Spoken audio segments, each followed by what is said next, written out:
صلی اللہ علیہ وسلم نے فرمایا میں اس بات کا خوف نہیں کرتا کہ میری امت کمزور ہو جائے گی، اس بات کا ڈر نہیں کہ پیسے ختم ہو جائیں گے، نہ یہ خوف ہے کہ بھوکی مرے گی۔ حضور کس بات کا خوف ہے؟ تو نبی پاک نے فرمایا خوف یہ ہے کہ ان کا یقین کمزور ہو جائے گا۔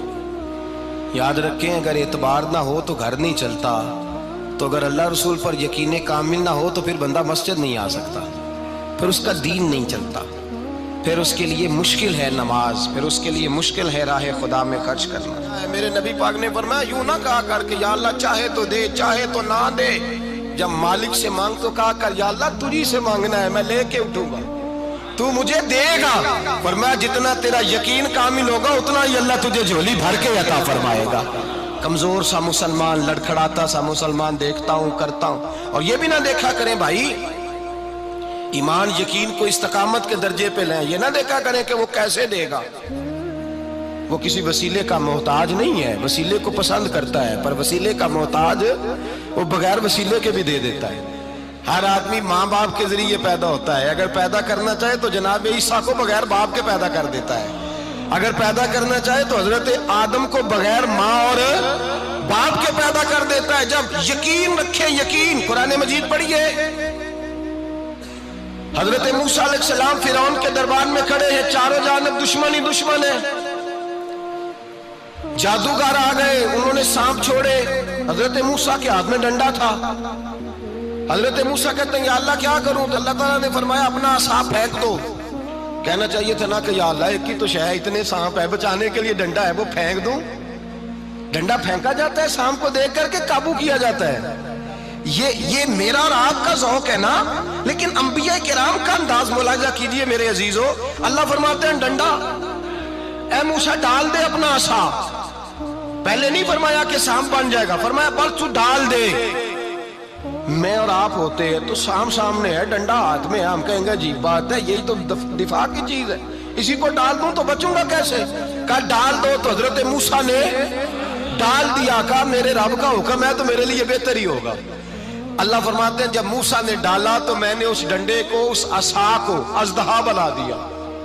اب کبھی عصا بھی اژدہا بنے، کبھی چھڑی بھی بہت بڑا اژدہا بنی ہے، لیکن قرآن کہتا ہے جناب موسیٰ نے ڈالا تو اللہ نے اژدہا، بلکہ اس سے پیچھے چلیے، عورتیں کمزور یقین کی ہوتی ہیں نا، جناب موسیٰ پیدا ہوئے تو اللہ فرماتے ہیں میں نے موسیٰ کی ماں کے دل میں بات ڈالی، ماں کے دل میں صندوق میں ڈال کے تو اس کو دریا میں بہا دے۔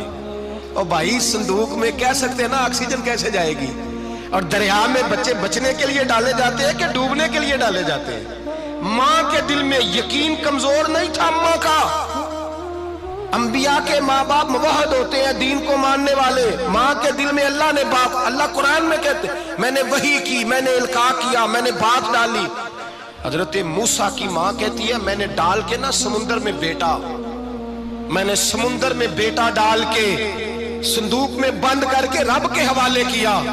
آپ فرماتے ہیں میرے مالک کا بھروسہ کیا تو پھر میرے مالک کا کام دیکھو، کمال دیکھو، میں نے دریا میں ڈالا، اللہ نے فرعون کے گھر میں میرے بیٹے کی پرورش کرا دی۔ یہ یقین کہ حضرت موسیٰ کے پاس قوم آئی، قرآن پڑھیے، کہ جناب پانی چاہیے، وَإِذِ اسْتَسْقَىٰ مُوسَىٰ لِقَوْمِهِ، موسیٰ نے اپنی قوم کے لیے پانی مانگا، ہم نے کہا فَانْفَجَرَتْ مِنْهُ اثْنَتَا عَشَرَةَ عَيْنًا، اپنا ڈنڈا پتھر پہ مارو۔ عقل والا آدمی ہوتا تو اڑ جاتا، کہتا یا اللہ پتھروں سے بھی کبھی پانی نکلا ہے؟ اضرب بعصاک الحجر، مارو پتھر پہ ڈنڈا۔ اللہ کے نبی نے منٹ نہیں لگایا، ٹھا کر کے ڈنڈا لگایا، فانفجرت منہ اثنتا عشرۃ عینا۔ اللہ فرماتے ہیں جناب موسیٰ نے ایک عصا مارا، میں نے 12 چشمے جاری کر دیے۔ تو لے تو اللہ کرتا ہے، اللہ کہتا ہے پڑھ نماز روزی دوں گا، کہتا ہے سوچتا ہوں۔ اللہ فرماتا ہے آجا مسجد میں تیرا ہو جاؤں گا، کہتا ہے دیکھتا ہوں۔ رب فرماتا ہے تو میرے محبوب کی غلامی کر، میں تجھے محبوب بنا لوں گا۔ تو کہتا ہے تھوڑا بڑا ہو کے داڑھی رکھنی ہے، ابھی سیانا ہو کے میں ذرا سرٹیفکیٹ لے لوں اسرائیل سے کہ کتنے سالوں کے بعد آئیں گے، پھر شروع کروں گا۔ پروگرام بنا رہا ہے، ابھی تو ارادے میں ہے۔ اللہ کے پیغمبر کا ڈنڈا، اور اس سے زیادہ آگے بات ہو گئی، پیچھے فوج لگی ہوئی ہے فرعون کی، مجمع ہے، ہزاروں لاکھوں کا لشکر لے کے، تلواریں نیزے، فرعون پیچھے، آگے دریا آ گیا۔ حضرت موسیٰ علیہ السلام کھڑے ہیں، اب کدھر جائیں؟ اللہ پاک نے فرمایا مارو ڈنڈا۔ کہاں؟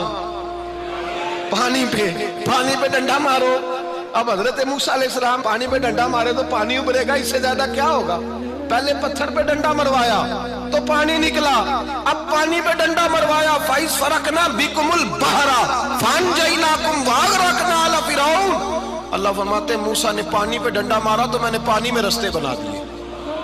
ایک جگہ ڈنڈا مارا تو پانی نکل آیا، دوسری جگہ عصا مارا تو پانی خشک ہو گیا. 12 چشمے بن گئے، 12 رستے بن گئے دریا میں سے. حضرت موسیٰ علیہ السلام گزر گئے اور اللہ فرماتے ہیں فرعون بھی آیا تو اسے میں نے غرق کر دیا اور وہ کھڑا دیکھتا ہی رہ گیا کہ بنا کیا ہے. جب یقین کامل نصیب ہوتا ہے، اعتماد کی دولت اللہ دیتا ہے، جب انسان کو یہ انشراح صدر ہو جاتا ہے کہ میری نجات خدا کے حکم میں ہے اور رسول اللہ کے قدموں میں ہے، جب اسے یہ انشراح حاصل ہوتا ہے تو پھر نماز کا لطف آتا ہے. غور کیجئے کیا جملہ کہہ دیا میں نے. پھر اسے نماز کا پھر اسے نماز بوجھ نہیں بلکہ نماز نہ پڑھے تو اس پر بوجھ ہوتا ہے. پھر قرآن مجید اس کی روح کا ساتھی ہو جاتا ہے. پھر عبادات، تقوی، پرہیزگاری، پھر وہ ایک سنت کے چھوٹنے پر پریشان رہتا ہے. جب یقین کی دولت نصیب ہوتی ہے، قرآن مجید فرقان حمید نے کہا ایمان لاؤ تو پھر ایمان پہ ڈٹ جاؤ، مسلمان بنو تو پھر اسلام پر. پھر یہ جو کمزوری ہے نا، یہ دیکھتے ہیں، کرتے ہیں، چلتے ہیں، ابھی کل ابھی پرسوں بہانے ہیلے، ابھی میں نماز شروع کرتا ہوں دیکھتا ہوں لا الہ الا اللہ محمد الرسول اللہ صلی اللہ علیہ. جب کسی نے کلمہ پڑھا تو اس پر پورا دین ضروری ہے، پورا. اب وہ یہ نہیں کہہ سکتا کہ تھوڑا تھوڑا کر کے آؤں گا. یقین کی دولت نعمت ہے. اللہ پاک قرآن مجید میں فرماتے ہیں ان الذین قالوا ربنا اللہ ثم استقاموا، جنہوں نے کہا کہ اللہ ہمارا رب ہے اور پھر وہ اس پر ڈٹ گئے. پھر اس پر وہ کہا تو ڈٹ گئے، کھڑے ہو گئے. نہیں، اللہ ہی رب ہے، اللہ ہی دینے والا، اللہ ہی مالک، اللہ ہی ہمارا رازق ہے، رب ہی ہمارا سب کچھ. جب ڈٹ گئے تو فرمایا تتنزل علیہم الملائکہ، پھر میں ان کی مدد کے لیے آسمان سے فرشتوں کا نزول فرمایا کرتا ہوں. فرشتے کیا کہتے ہیں؟ اللہ تخافوا ولا تحزنوا، غم نہ کرنا، خوف نہ کھانا، وابشروا بالجنۃ التی کنتم توعدون، ہم تو تمہیں اللہ تبارک و تعالیٰ کی اس جنت کی خوشخبری دینے آئے ہیں جس کا رب نے تمہارے ساتھ وعدہ کیا ہوا ہے.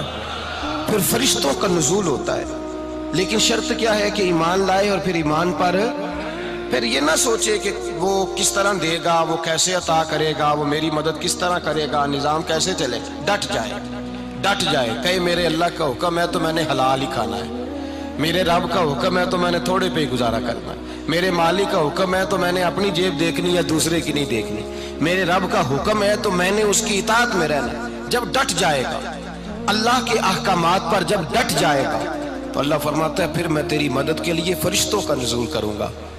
نبی پاک صلی اللہ علیہ وسلم نے فرمایا 2 دولتیں اگر کسی کو اللہ دے دے تو سمجھے اللہ نے اسے دنیا کی سب سے زیادہ دولت عطا فرما دی.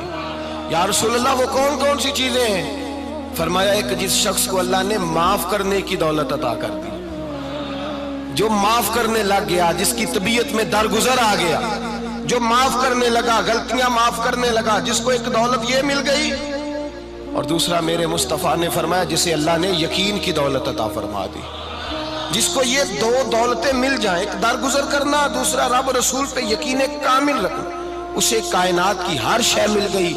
میرے نبی پاک نے فرمایا جب بھی دعا مانگو خدا سے یہ 2 نعمتیں مانگا کرو، عرض کیا کرو اے اللہ درگزر کی دولت عطا فرما، اے اللہ تو ہمیں یقین کی دولت عطا فرما، ایمان کی قوت اور پختگی نصیب فرما. میرے بھائی حضور نے فرمایا مانگ کے لو.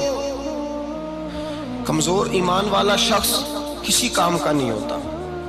جس آدمی کے ذہن میں شک کا بیج ایک دفعہ جنم لیتا ہے وہ آدمی تو غلام سے بدتر ہے. بے کیف سجدہ، روٹھی روٹھی سی عبادت، اس کی زندگی کیفیات سے خالی ہے. جس شخص کو پتہ چل جائے نا لوگ میرے مخالف ہیں، اس کا تو سجن رہتا ہی کوئی نہیں.